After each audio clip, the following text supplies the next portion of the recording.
العلم هو النور الهادي والمفتاح لكل الخير من يرد الله به خيرا.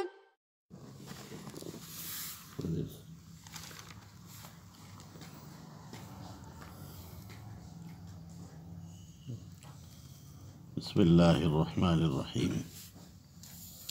وعن سلمة رضي الله عنها قالت: يا رسول الله، لا يزال يصيبك في كل عام وجع من الشأت المسمومة التي أكلت. قال: ما أصابني شيء منها إلا وهو مكتوب علی و آدم فی طینتہ. رواہ ابن ماجہ. حضرت سلمہ رضی اللہ عنہا سے روایت ہے کہ انہوں نے سرکار دو عالم صلی اللہ علیہ وسلم سے عرض کیا کہ آپ نے جو زہر آلود بکری تناول فرمائی تھی، ہر سال اس کی وجہ سے آپ کو تکلیف ہوتی ہے۔ آپ نے فرمایا: جو چیز مجھ کو پہنچتی ہے وہ میرے لیے اسی وقت سے مقدر تھی جبکہ آدم مٹی کے درمیان تھے۔ وعن سلمة رضی اللہ عنہا، سلمہ المؤمنین ہند بنت امیہ رضی اللہ عنہا اللہ کے رسول صلی اللہ علیہ وسلم سے پہلے آپ ابو سلمہ کے نکاح میں تھی، جن کا انتقال سن 4 ہجری میں ہوا۔ اسی سال ماہ شوال میں آپ علیہ السلام نے حضرت سلمہ کو اپنی زوجیت میں لیا۔ سلمہ رضی اللہ عنہا کا سن 59 ہجری میں انتقال ہوا اور بقی قبرستان میں انہیں دفن کیا گیا، جبکہ ان کی عمر شریف 84 برس تھی۔ ان سے روایت کرنے والے حضرت عبداللہ بن عباس، حضرت عائشہ، حضرت زینب رضی اللہ عنہم، اسی طرح ابن مسیب اور ان کے علاوہ بہت سے صحابہ اور تابعین۔ قالت: یا رسول اللہ، لا تزال اور لا یزال دونوں طرح پڑھا جا سکتا ہے، صیغہ خطاب کے ساتھ بھی اور صیغہ غیب کے ساتھ بھی۔ یصیبک ای یحصل لک فی کل عام ای فی کل سنۃ، وجع جیم کے فتح کے ساتھ، علم درد تکلیف، من الشاة ای من اجل اثر الشاة، المسمومہ وہ بکری جس کے گوشت میں ایک یہودی عورت نے زہر ملایا تھا تاکہ آپ اسی وقت بلکہ اسی آن ہلاک ہو جائیں۔ التی اکلت فی خیبر، یہ واقعہ خیبر میں پیش آیا۔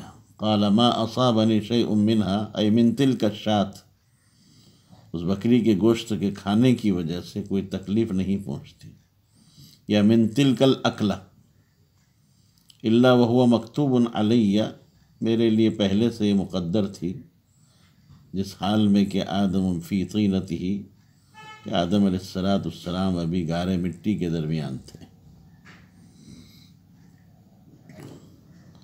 تقدیر کا لکھا پیش آتا ہے۔ باب اثبات عذاب القبر، یہ باب ہے عذاب قبر کے اثبات کے سلسلے میں، ثابت کرنے کے سلسلے میں۔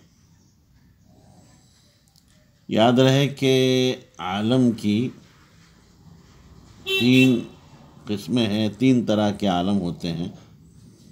ایک ہے عالم دنیا اور دوسرے ہے عالم آخرت، اور ان دونوں کے درمیان میں ایک اور عالم ہے جس کو ہم عالم برزخ کہتے ہیں۔ تو اس طرح 3 عالم ہوئے، اور ہر ایک کی کیفیت جدا جدا ہے۔ عالم دنیا میں عذاب اور راحت بلا واسطہ ڈائریکٹ بدن محسوس کرتا ہے، اور روح عذاب سے یا راحت سے بالواسطہ متاثر ہوتی ہے۔ اسی لیے دنیا میں احکام شرعیہ ظاہر بدن کے ظاہری اعضاء حرکات سکنات سے متعلق ہوتے ہیں، خواہ باطن کیسا ہی ہو۔ عالم آخرت میں عذاب و راحت کا احساس جسم اور روح دونوں ہی کو براہ راست ہوتا ہے۔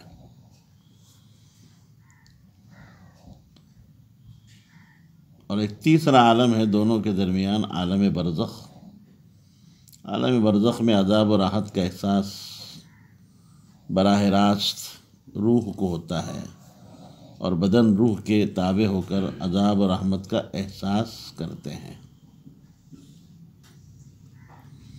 ایسے ہی میں نے بتایا کہ عالم برزخ دنیا اور آخرت کے درمیان ایک عالم ہے، اور یہ عالم ہر جگہ ہو سکتا ہے۔ جیسے بعض لوگ پانی میں ڈوب کر مر جاتے ہیں، کچھ لوگ جلا دیے جاتے ہیں، بعضوں کو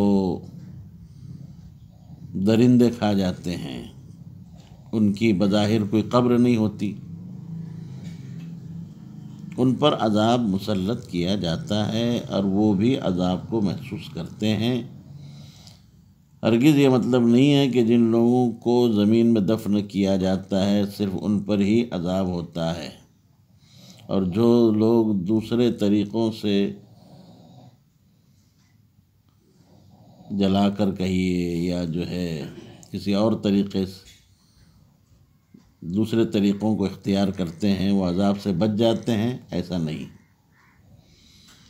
عذاب قبر کا اس بات قرآن کی آیات سے بھی ہے، جیسے قرآن میں اللہ تعالیٰ کا ارشاد ہے الیوم تجزون عذاب الہون۔ تمام مفسرین و محدثین کا اتفاق ہے کہ یہاں الیوم سے عالم برزخ مراد ہے، اور قبر کا معاملہ عالم برزخ سے ہونا ظاہر ہے۔ النار یعرضون علیہا غدوا وعشیا، یہاں پر بھی برزخی عذاب مراد ہے، کیونکہ اس کے بعد اخروی عذاب کا استقلالاً ذکر کیا گیا۔ یوم تقوم الساعہ ادخلوا آل فرعون اشد العذاب۔ علامہ نووی فرماتے ہیں کہ عالم برزخ کے بارے میں احادیث اتنی کثرت سے وارد ہوئی ہیں کہ جن کا شمار آسان نہیں۔ عذاب اور ثواب کے احساس کے لیے اللہ تعالیٰ جسم کے کسی حصے میں یا پورے جسم میں حیات کو لوٹا دیں، یہ کوئی عقلاً مستبعد نہیں ہے۔ یہ اشکال نہیں کیا جا سکتا کہ میت کے جسم کے اجزاء تو منتشر ہو جاتے ہیں، سڑ کر گل کر ختم ہو جاتے ہیں، یا دریا میں مچھلیاں کھا جاتی ہیں، یا درندے کھا جاتے ہیں، یا آگ میں جل کر جسم ختم ہو جاتا ہے، راکھ بن جاتا ہے۔ ان سب کے باوجود وہ اللہ کے علم اور قدرت سے نکل نہیں جاتا۔ عالم برزخ میں ان تمام منتشر اجزاء کو وہاں جمع کرنا اور وہاں کے احکام نافذ کرنا یہ اللہ کی قدرت سے خارج نہیں ہے۔ ایک اشکال یہ بھی عام طور سے کیا جاتا ہے اور ہوتا ہے کہ ہم میت کو اعلیٰ حالی دیکھتے ہیں، تو کس طرح اس سے سوال کیا جاتا ہے، کیسے بٹھایا جاتا ہے، کس طرح اس کو مارا جاتا ہے، کوئی بھی تو اثر ظاہر نہیں ہوتا۔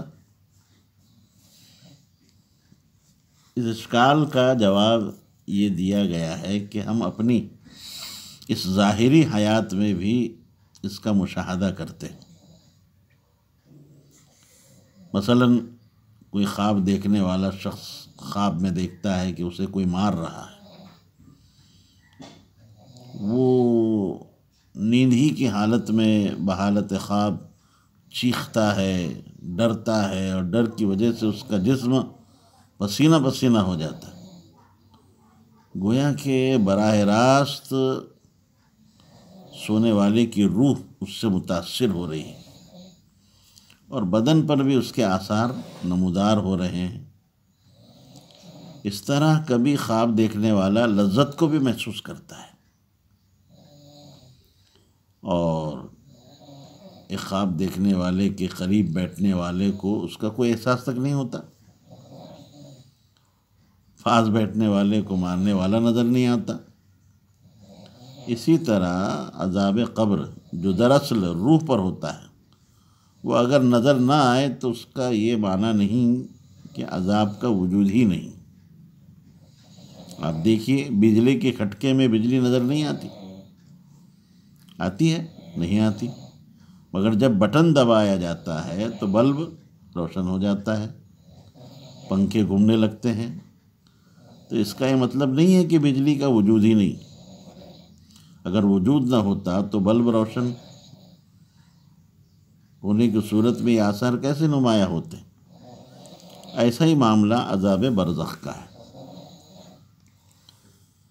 کبھی جاگنے والا بھی کسی درد یا لذت کو محسوس کرتا ہے، مگر اس کے قریب بیٹھنے والے کو کچھ پتہ نہیں چلتا، تو اس کا یہ مطلب ہرگز نہیں کہ اسے تکلیف یا راحت حاصل نہیں ہو رہی ہے۔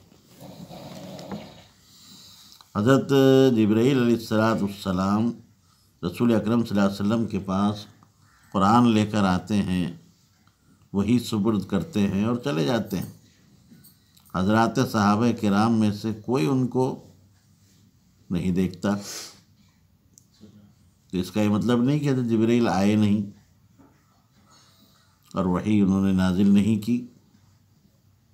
اللہ تعالیٰ نے اپنی حکمت بالغہ کے تحت امور آخرت اور آخرت سے متعلقہ تمام چیزوں کو نظروں سے اوجھل فرما دیا، تو جس کا یہ مطلب نہیں ہوتا کہ آخرت اور اخروی چیزوں کا وجود نہیں۔ جیسے کہ حدیث پاک میں موجود ہے کہ قریب المرگ انسان کے پاس فرشتے حاضر ہوتے ہیں اور بات چیت بھی کرتے ہیں، بلکہ کبھی تو مرنے والے کو سلام بھی کرتے ہیں، اور مرنے والا اشارے سے یا زبان سے سلام کا جواب بھی دیتا ہے۔ اس کے علاوہ کتنی ہی چیزیں ہیں جو نظر نہیں آتی مگر ان کا وجود ہوتا ہے۔ تو عدم مشاہدہ عدم وجود کی دلیل نہیں ہے۔ میں آپ کو پوچھتا ہوں، ہمیں عقل ہے مگر کبھی نظر آئی ہے؟ تو اس کا یہ مطلب نہیں کہ ہمیں عقل نہیں ہے۔ ٹھیک اسی طرح عذاب قبر کا معاملہ ہے، وہاں جو کچھ بندوں کے ساتھ ہوتا ہے اس دنیا میں نہ تو اس کا ادراک کیا جا سکتا ہے اور نہ ہی ان آنکھوں سے اس کا مشاہدہ کیا جا سکتا ہے، دیکھا جا سکتا ہے۔ بس یہ ایمان لانا ضروری ہے کہ عذاب قبر کے بارے میں اللہ اور اس کے رسول صلی اللہ علیہ وسلم نے جو کچھ بتلایا ہے وہ سب مبنی بر حقیقت اور یقینی ہے، چاہے ہمیں ان کا مشاہدہ ہو یا نہ ہو، یا ہماری عقل اس کو قبول کرے یا نہ کرے۔ قبر کے اندر جو سوالات ہوتے ہیں ان سے متعلق اختلاف ہے۔ علامہ سیوطی نے ابن عبد البر رحمۃ اللہ علیہ سے نقل کیا ہے کہ قبر میں مومن سے سوال ہوگا، اور اس منافق سے بھی ہوگا جو شہادت ظاہرہ کی وجہ سے اسلام کی طرف منسوخ کیا جاتا تھا۔ کافر سے البتہ سوال نہیں ہوگا، کیونکہ یہ سوال جو ہوتا ہے امتیاز کے لیے ہوتا ہے۔ کافر کے بارے میں تو کوئی التباس ہے ہی نہیں کہ اسے امتیاز کی ضرورت پڑے، وہ تو ہے طے ہی ہے، وہ تو کافر ہے ہی۔ علامہ ابن قیم کے کلام سے معلوم ہوتا ہے کہ سوال قبر کا جو سوال ہے اس صرف منافق کے ساتھ مخصوص ہے۔ جن احادیث میں کافر سے سوال کے متعلق آیا ہے، سیوطی فرماتے ہیں وہاں اس سے منافق مراد ہے، کافر سے مراد منافق ہے۔ علامہ انور شاہ کشمیری رحمۃ اللہ علیہ نے فرمایا کہ محققین محدثین کے نزدیک کافر سے بھی سوال ہوگا، کیونکہ وَيُثَبِّتُ اللَّهُ الَّذِينَ آمَنُوا بِالْقَوْلِ الثَّابِتِ کے مقابلے میں وَيُضِلُّ اللَّهُ الظَّالِمِينَ بھی لایا گیا، اور ظالم کا لفظ کافر منافق دونوں کو شامل ہے اور عام ہے۔ چنانچہ طبرانی نے بسند حسن اور ابن حبان رحمۃ اللہ علیہ نے اپنی صحیح میں مرفوعاً روایت نقل کی ہے کہ اما الکافر فیقول آہ آہ۔ اسی طرح امام احمد نے رجال صحیح کی سند کے ساتھ اور حاکم نے برا بن عازب سے مرفوعاً نقل کیا ہے کہ کافر بندے کو سوال کیا جائے گا اور وہ سوال کے جواب میں آہ آہ کہے گا۔ اس قسم کی بہت سی حدیثیں اور آیات ہیں جن سے ثابت ہوتا ہے کہ کافر سے بھی سوال ہوگا۔ یہ کہنا کہ سوال قبر صرف مومن اور منافق سے ہوگا صحیح نہیں، بلکہ سوال قبر سے حضور صلی اللہ علیہ وسلم کی عظمت و شرافت کا اظہار بھی مقصود ہے اور الزام بھی مراد ہو سکتا ہے، اور یہ سوال جسد مع روح ہوگا۔